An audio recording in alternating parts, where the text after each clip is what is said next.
เอาสบายดีทุกคนตอนนี้ก็มาฮอดอ่น้ำสางแล้วเนาะน้ำสางคือว่าติดกับนาอ่าวทุกคนเนาะอันนี้จะเป็นนาอ่าวคอยนี่รถคอยห่างๆทุกคนเบิ้งนี่ผู้สาวบ่มากดอกรถห่างเนาะทุกคนเลยเพราะว่าไปตักน้ำสวยเมย์มื้อนี้หากับมื้อที่ให้แล้วก็ไปตักน้ำเลยบรรยากาศตอนแรงม่วนหลายเบิ้งนี่นาแรงนาอ่าวเนาะทุกคนเนาะน้องก็กำลังทาเกียมตักน้ำสางอยู่นี่แหละทุกคนเห็นบ่อน้ำสาง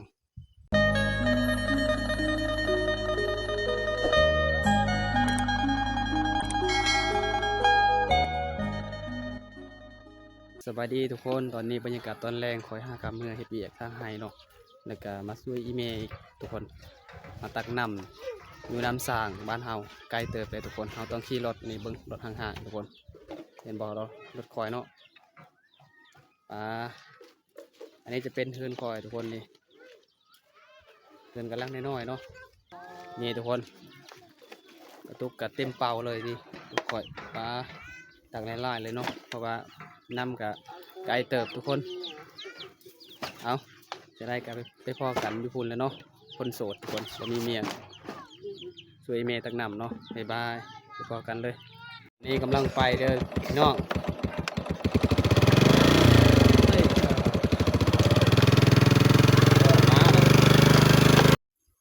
เอาสบายดีทุกคนตอนนี้ก็มาฮอดน้ำสางแล้วเนาะน้ำสางคือว่าติดกับนาอ่าวทุกคนเนาะอันนี้จะเป็นนาอ่าวคอยนี่รถคอยห่างๆทุกคนเบิ้งนี่ผู้สาวบ่มากดอกรถห่างเนาะทุกคนเลยเพราะว่าไปตักน้ำสวยเมย์มื้อนี้หากับมื้อที่ให้แล้วก็ไปตักน้ำเลยบรรยากาศตอนแรงม่วนหลายเบิ้งนี่นาแรงนาอ่าวเนาะทุกคนเนาะน้องก็กำลังทาเกียมตักน้ำสางอยู่นี่แหละทุกคนเห็นบ่อน้ำสางจังใดก็มาเบิ้งไกลๆเนาะสุดยอดลายกิโลได้ออกจากบ้านมาไกลทุกคนตอนขี่รถเมื่อกี้ก็คือว่าแบบถ่ายบ่ได้เนาะแม้ว่า iPhone นี่ถ่ายได้ Android นี่ถ่ายบ่ได้ทุกคนเฮาติ้งบ่ได้เนาะก็เลยแบบเฮาถ่ายตอนเปิดแล้วก็ถ่ายฮอตพีเลยเนาะเอาจังได้ก็ตั้งนำกันเด้อทุกคนนี่อยู่นี่ก็คือว่าได้หอดน้ำสางแล้วทุกคนน้ำสางอ่าวข่อยเบิ้งนี่เห็นบ่จะเป็นแบบนี้เลยข่อยกะโอ้เป่านึ่งเลยได้ตุกกับลายเติบทุกคนเพราะว่าตักกับน้องสายนี่เบิ้งนี่น้องสายคนหล่อโอเคเอาจังไดก็ตักนำสวยแน่อย่าลืมมาลองใจให้เนาะทุกคนเนาะคอยบ่มีเวลาเฮ็ดคลิปทุกคนเนาะก็เลยแบบไปเฮ็ดเวียกเอ่อดำรงชีวิตไปตึกหม้องกระถ่ายคลิปแล้วก็ไปตักน้ำกระถ่ายคลิปไปเฮ็ดเวียกตัดไห้บ่ได้ถ่ายเนาะทุกคนเนาะยานผิดกฎระเบียบทุกคนเอาจังไดก็ตักนำกันทุกคนยานต้นแหลงเพราะว่าเวียกหลายเติบเนาะเอาจังใดก็ตักนำกันเด้อทุกคนสบายดีทุกคนตอนนี้ก็ตักนำกันเด้อทุกคนเด้อคอยสิตักนำกับน้องสายเนาะนี่จะเป็นน้ำสางอยู่นาอ้าวคอยเนาะทุกคนเนาะเมื่อวานกับบ่ได้ไปตักน้ำอยู่นี่เพราะว่ามันไกลเติบคอยมีรถห่างคนแรกทุกคนถึงว่าขี้ไล่ก็ไปได้เนาะคอยกับไปตักน้ำอยู่นี่เนาะอยู่ใกล้ๆบ้านเฮากับไล่เติบคนคอยก็เลยบ่ไปตักยันมันซ่าทุกคนยันมันแรงบ่ไหวเรียกเลยเรียกหลายเนาะก็เลยไปตักอยู่นี่ทุกคนเนาะ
นาะทุกคนเนาะ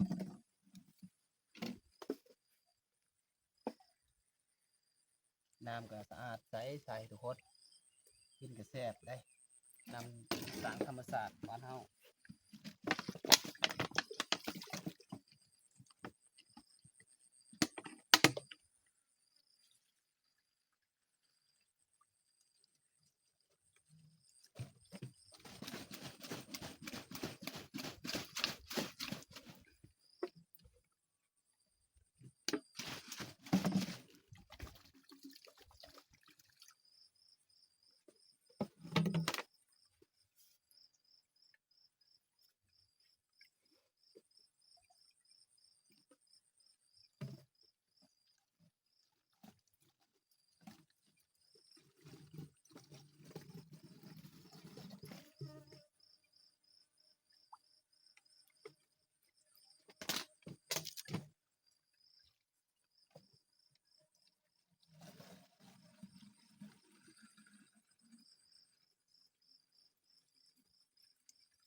แซ่บทุกคนนำนี่เนาะ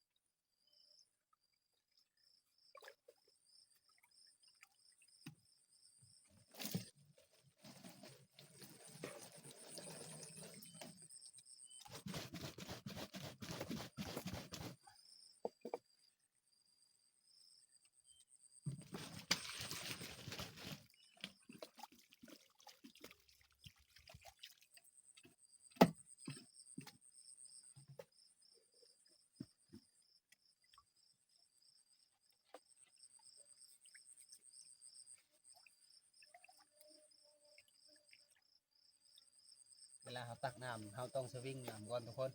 เราต้องสวิงให้ปัดไปปัดมาขี้เหงื่อออกไกลๆให้มันสะอาดคนใดก็ตักเลยเนาะทุกคนเนาะเพราะว่าขี้เหงื่อนี่ขี้ฝุ่นนี่มาหามาหลายเต็มนี่ทุกคน ยิ้มหมอนี่บ่เข้าใจ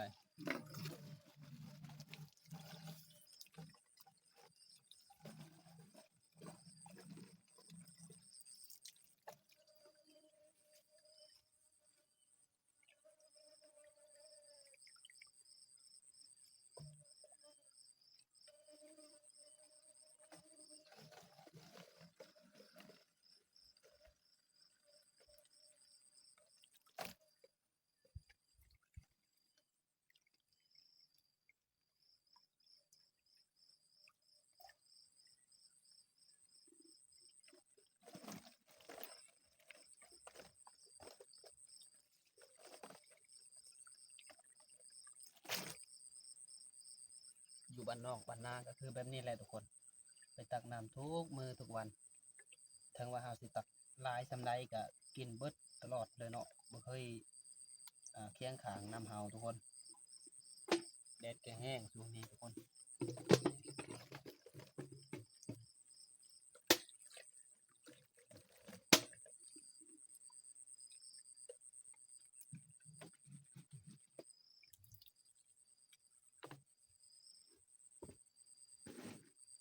มีตังค์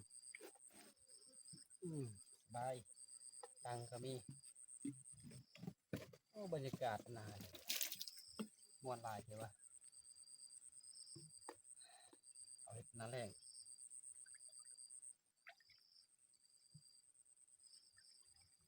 อยู่ไห้อยู่นา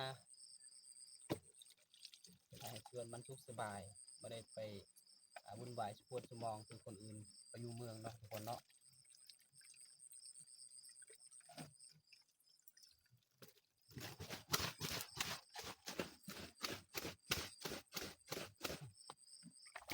คนโสดคือเฮา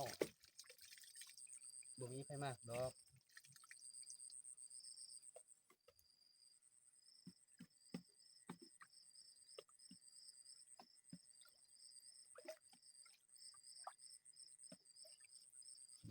ว่าเฮ็ดเวียกตักน้ำเลยถ่ายคลิปอัดคลิปเนาะทุกคนเนาะ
เวลาตักน้ำเฮาก็ต้องล้างแบบธรรมดาเลยทุกคนเนาะ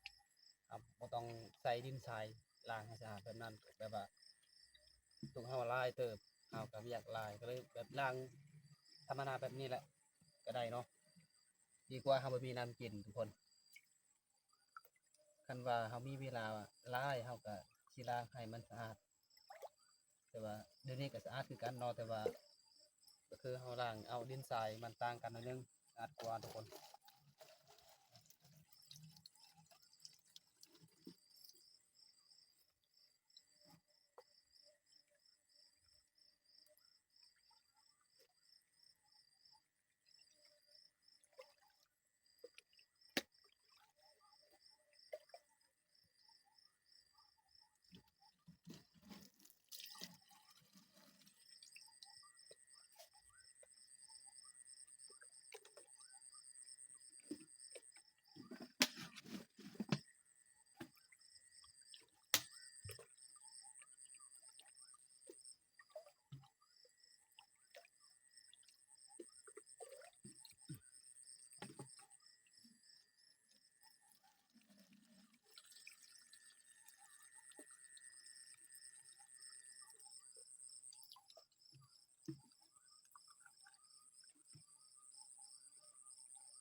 สบายดีทุกคนตอนนี้คอยกะ